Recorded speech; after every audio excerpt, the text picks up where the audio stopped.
Hello friends, स्वागत है आपका करियर कॉन्वेंट के यूट्यूब चैनल पे। और साथियों, आज हम डिस्कशन करेंगे टोटल क्वालिटी मैनेजमेंट के ऊपर। तो फ्रेंड्स, 1950 से 1980 का समय वो समय था जब वर्ल्ड वॉर खत्म हो चुकी थी और पूरे वर्ल्ड में इंडस्ट्रियल ग्रोथ स्टार्ट हो चुकी थी। हर कंट्री अपने अपने यहाँ पे मैन्युफैक्चरिंग सेक्टर को प्रमोट कर रहा था। जापान भी अपने यहाँ पे इंडस्ट्री ग्रोथ के लिए काम कर रहा था, लेकिन जापानीज कंपनियों के सामने एक समस्या यह थी कि वे अपनी प्रोडक्ट क्वालिटी को मेंटेन नहीं कर पा रहे थे। और इसके पीछे तीन इंपॉर्टेंट रीजन थे। पहला रीजन ये था कि क्वालिटी को एक इंस्पेक्शन प्रोसेस की तरह देखा जाता था। ये समझा जाता था कि कुछ लोगों का काम यह है कि माल बनने के पश्चात वे उस माल को सेग्रीगेशन करें और उसमें से ओके क्वांटिटी को अलग करें। दूसरा इंपॉर्टेंट कारण ये था कि क्वालिटी की जिम्मेवारी केवल कुछ ही लोगों के कंधों पर दी गई थी और कभी भी कस्टमर कंप्लेन आने पे या प्रोडक्ट गलत बनने पर उन्हीं लोगों से क्वेश्चनिंग होती थी। और तीसरा और सबसे इम्पोर्टेंट एक कारण यह था कि मैनेजमेंट का क्वालिटी के प्रति फोकस नहीं था। ज़्यादातर कंपनियां इस चीज़ में बिलीव करती थी कि वे जितना ज़्यादा प्रोडक्शन करेंगी उतना ज़्यादा वो मुनाफा कमाएंगी। इन्हीं सारी प्रॉब्लम्स के बीच में टीक्यूएम फिलॉसफी का जन्म हुआ। तो आइए, टीक्यूएम फिलॉसफी क्या है और ये कैसे काम करती है, इसको हम क्वेश्चन एंड आंसर के फॉर्म में समझते हैं। देखिए, पहला क्वेश्चन तो यही आता है कि टीक्यूएम क्या है। तो टीक्यूएम एक मैनेजमेंट फिलॉसफी है जिसमें पूरी ऑर्गेनाइजेशन, टॉप मैनेजमेंट से लेकर शॉप फ्लोर के एम्प्लॉय तक, हर कोई क्वालिटी के लिए रिस्पॉन्सिबल माना जाता है। और टीक्यूएम का जो ऑब्जेक्टिव होता है वो यह होता है कि customer satisfaction through continuous improvement, leadership commitment and people involvement. जी हाँ, यहाँ पे बात यह होती है कि हमें कस्टमर सेटिस्फेक्शन पे ध्यान देना है। और कस्टमर सेटिस्फेक्शन तभी पॉसिबल है जब हम अपने सभी साथियों को लेके कंटिन्यूअस इंप्रूवमेंट की जर्नी करें और यहाँ पे जो कंपनी की टॉप लीडरशिप है वो अपने एम्प्लॉय को गाइड करे और उन्हें सारे रिसोर्स प्रोवाइड कराए। दूसरा क्वेश्चन यहाँ पे यह पूछा जाता है कि टीपीएम के इंपॉर्टेंट ऑब्जेक्टिव क्या होते हैं। तो देखिए, टीपीएम के जो इंपॉर्टेंट ऑब्जेक्टिव है उसमें कस्टमर को बेस्ट क्वालिटी प्रोडक्ट देना, प्रोसेस को कंटिन्यूअसली इंप्रूव करना, वेस्ट और रिवर्क को कम करना, एम्प्लॉय इन्वॉल्वमेंट बढ़ाना, ऑर्गेनाइजेशन की रेपुटेशन और लॉन्ग टर्म सक्सेस पे काम करना। तो ये सारे टीपीएम के ऑब्जेक्टिव हैं जो कि टीपीएम फिलॉसफी को या टीपीएम टूल को इम्प्लीमेंट करने के पश्चात किसी कंपनी को प्राप्त होते हैं। एक क्वेश्चन यह भी आता है कि टीपीएम को डेवलप किसने किया था। देखिए, टीपीएम एक फिलॉसफी है, एक कॉन्सेप्ट है। और टीपीएम को डेवलप करने में किसी एक इंसान का या किसी एक क्वालिटी गुरु का रोल नहीं है। फिर भी यह माना जाता है कि तीन क्वालिटी गुरु, जिनके नाम थे डब्ल्यू एडवर्ड डीमिंग, जोसेफ जुरान और फिलिप क्रॉसबे, इन तीनों का बहुत इंपॉर्टेंट रोल है टीक्यूएम को डेवलप करने में। आइए समझते हैं इन्होंने किस तरह से टीक्यूएम के डेवलपमेंट में अपना योगदान दिया। डब्ल्यू एडवर्ड डीमिंग की बात करते हैं तो इन्होंने PDCA cycle, 14 points for management, system for profound knowledge concept दिए जो कि टीक्यूएम में यूज किए जाते हैं। जोसेफ दुरान की बात करें तो इन्होंने the quality trilogy, cost of quality, fitness for use जैसे कॉन्सेप्ट दिए जिनका टीक्यूएम इम्प्लीमेंटेशन में यूज होता है। और फ्लिप क्रॉसवे आपकी बात करें तो इन्होंने zero defect, conformance to requirement, four absolutes of quality management जैसे कॉन्सेप्ट दिए। तो इस प्रकार से हम समझते हैं कि इन क्वालिटी गुरु ने अपने अपनी तरह से टीक्यूएम को एक पावरफुल टूल बनाने में योगदान दिया था। टीक्यूएम के मेन प्रिंसिपल की बात कर लेते हैं। तो टीक्यूएम के जो मेन प्रिंसिपल है उसमें सबसे जो पहला इंपॉर्टेंट प्रिंसिपल है वो है कस्टमर फोकस। सेकंड है टोटल एम्प्लॉय इन्वॉल्वमेंट। तीसरा है प्रोसेस सेंट्रल्ड अप्रोच और इंटीग्रेटेड सिस्टम। पांचवा जो प्रिंसिपल है वो है कंटिन्यूअस इंप्रूवमेंट। छठा है फैक्ट बेस्ड डिसीजन मेकिंग।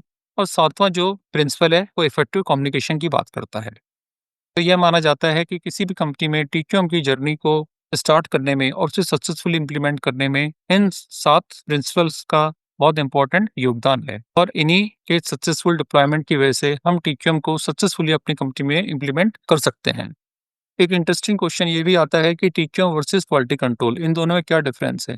तो देखिए, अगर हम इस डिफरेंस को कुछ कंपैरिजन पॉइंट्स के फॉर्म में समझें तो पहला जो पॉइंट है वो फोकस है।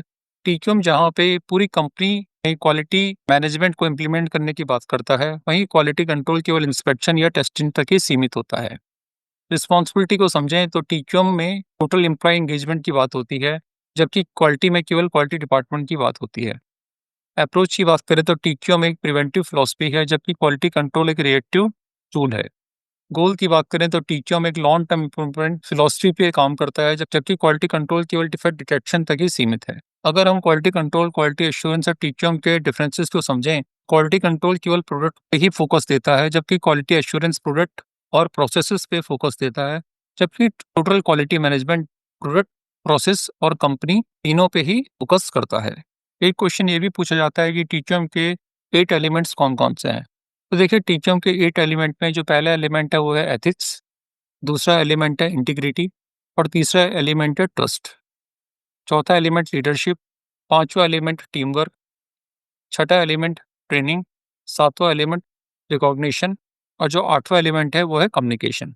अगर हम इस हाउस ऑफ टीचम को समझें तो इसमें टीचम को इम्प्लीमेंट करने का जो बेस है वो इंटीग्रिटी, एथिक्स और ट्रस्ट है। इसका मतलब यहाँ पे यह है कि कंपनी को अगर अपने यहाँ पे एक क्वालिटी कल्चर और टीचम को सक्सेसफुली स्टैब्लिश करना है तो उसे सबसे पहले अपने यहाँ पे इंटीग्रिटी, एथिक्स और एम्प्लॉय ट्रस्ट पे काम करना होगा। और इन तीनों चीज़ों के लिए ही लीडरशिप का काफ़ी इंपॉर्टेंट रोल है, क्योंकि बिना लीडरशिप के ये तीनों चीज़ें शॉप फ्लोर में होना या मैनेजमेंट में होना पॉसिबल नहीं है। इफेक्टिव लीडरशिप की हेल्प से ही हमें टीम वर्क मिलेगा और इस टीम को प्रॉपर ट्रेनिंग करना और रिकॉग्निशन करना ये मैनेजमेंट का काम है। इस पूरी जर्नी में कम्युनिकेशन एक इम्पॉर्टेंट टूल है जो सारे ही स्टेप्स में या सारे ही की माइलस्टोन में इम्पोर्टेंट रोल प्ले करता है, क्योंकि इफेक्टिव कम्युनिकेशन की हेल्प से ही स्टेप बाय स्टेप हम हाउस ऑफ टीचम को एस्टेब्लिश कर पाते हैं। देखिए यहाँ पे लिखा भी गया है कि वो elements necessary to make a strong quality culture. अगर हमें एक स्ट्रॉन्ग क्वालिटी कल्चर अपनी कंपनी के अंदर बिल्ड करना है तो हमें इन सारे टीचम के एलिमेंट्स को सक्सेसफुली अपने यहाँ पे इम्प्लीमेंट करना होगा। आइए पीडीसीए पे बात करते हैं कि पीडीसीए साइकिल क्या है और टीचम में इसका क्या रोल है। देखिए पीडीसीए का सिंपल मतलब है प्लान, डू, चेक और एक्ट। हम थोड़ा और डिटेल में समझें तो प्लान में हम अपने गोल और प्रोसेस को प्लान करेंगे। डू साइकिल में हम अपने प्लान को इम्प्लीमेंट करते हैं। चेक साइकिल में हम मिलने वाले रिजल्ट को एनालाइज करते हैं और एड साइकिल में हम इम्प्रूवमेंट का स्कोप देखते हैं। तो इस प्रकार से प्लान, डू, चेक और एक्ट ये कंटिन्यूस चलने वाली साइकिल है। तो किसी भी कंपनी में टीचम के सक्सेसफुल इम्प्लीमेंटेशन के लिए यह एक फाउंडेशन का काम करती है। इसलिए यहाँ पे लिखा भी क्या है, पीडीएस साइकिल कंटिन्यूस इंप्रूवमेंट का बेस है। हमने टीचम फिलॉसफी के बारे में समझा, लेकिन एक इम्पॉर्टेंट क्वेश्चन ये आता है कि टीचम को हम प्रैक्टिकल फॉर्म में अपने यहाँ पे कैसे इम्प्लीमेंट करें। तो आइए इसके रोड मैप को समझते हैं। देखिए टीचम को जब अपने शॉप फ्लोर पे इम्प्लीमेंट करेंगे तो सबसे पहली जो स्टेज होती है वो टॉप मैनेजमेंट कमिटमेंट होती है। और यहाँ पे जो ऑब्जेक्टिव होता है वो यह होता है कि लीडरशिप, सपोर्ट एंड क्वालिटी को बिजनेस प्रायोरिटी बनाना। इसका मतलब यह है कि लीडरशिप क्वालिटी को एक क्रिटिकल बिजनेस फैक्टर मानेगी और कंपनी के अंदर विजन और मिशन को डिफाइन करेगी, क्वालिटी पॉलिसी बनाएगी, मैनेजमेंट अवेयरनेस सेशंस करेगी। सेकंड स्टेप में टीचर स्टीयरिंग कमेटी का गठन होता है और यहाँ पे मेन ऑब्जेक्टिव है कि कमेटी के सारे मेंबर्स को इम्प्लीमेंटेशन की जिम्मेदारी दी जाएगी और की एक्शंस में क्रॉस फंक्शनल टीम को बनाना होगा। इसमें क्वालिटी, प्रोडक्शन, एचआर, मेंटेनेंस सभी के रोल्स को डिफाइन करा जाएगा। तीसरे स्टेप में एम्प्लॉय ट्रेनिंग और अवेयरनेस की बात होती है और यहाँ पे इम्पॉर्टेंट यह है कि सभी एम्प्लॉयज़ को टीचम कॉन्सेप्ट्स की ट्रेनिंग दी जाएगी। उन्हें PDCA, 7 QC tools, team work और कम्युनिकेशन के बारे में बताया जाएगा। चौथे स्टेप में की प्रोसेस को आइडेंटिफाई किया जाएगा, जिसके लिए प्रोसेस की मैपिंग की जाएगी, साइपॉड डायग्राम्स बनाए जाएंगे और फ्लो चार्ट मैपिंग होगी। पांचवें प्रोसेस में मेजर करंट परफॉर्मेंस बेसलाइन को डिफाइन किया जाएगा और बेसलाइन को डिफाइन करने के लिए data collection, control chart, histogram और पैरेटो एनालिसिस की हेल्प ली जाएगी। छठे स्टेप में identify and prioritise problems, major problems को आइडेंटिफाई किया जाएगा और इसके लिए cause and effect diagram, brainstorming, Pareto principle जैसे टूल्स की हेल्प ली जाएगी। सातवें स्टेप में पीडीसीए साइकिल को इम्प्लीमेंट किया जाएगा, जिसका मतलब है कि पीडीसीए की हेल्प से हम अपने यहाँ पे कंटिन्यूस इंप्रूवमेंट की जर्नी को इम्प्लीमेंट करेंगे।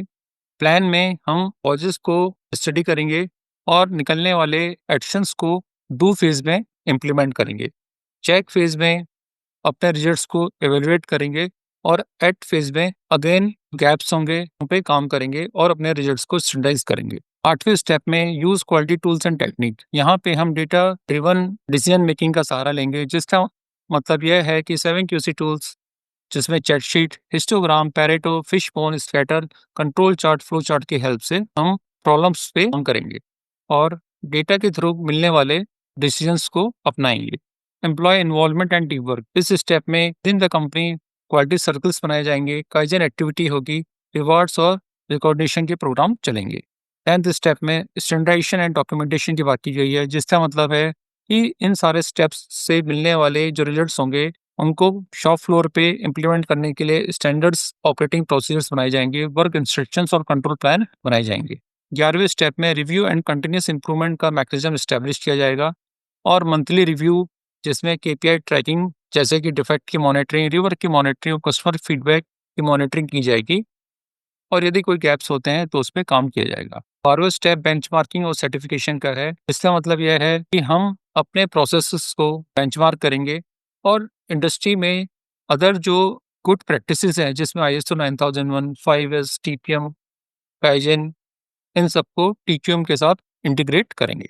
तो इस तरह से हम अपने शॉप फ्लोर पे या अपनी कंपनी में टीक्यूएम को सक्सेसफुली इंप्लीमेंट करेंगे। टीक्यूएम इंप्लीमेंट के क्या फ़ायदे होते हैं? तो देखिए, टीक्यूएम से प्रोडक्ट क्वालिटी में सुधार आता है, कस्टमर सैटिस्फैक्शन बढ़ता है, प्रोसेस एफिशिएंसी बेहतर होती है, कस्टमर रिडक्शन और वेस्ट एलिमिनेशन होता है, एम्प्लॉयी मोटिवेशन और टीम वर्क में वृद्धि होती है और सबसे इम्पोर्टेंट है कि मार्केट रेपुटेशन कंपनी की स्ट्रांग होती है।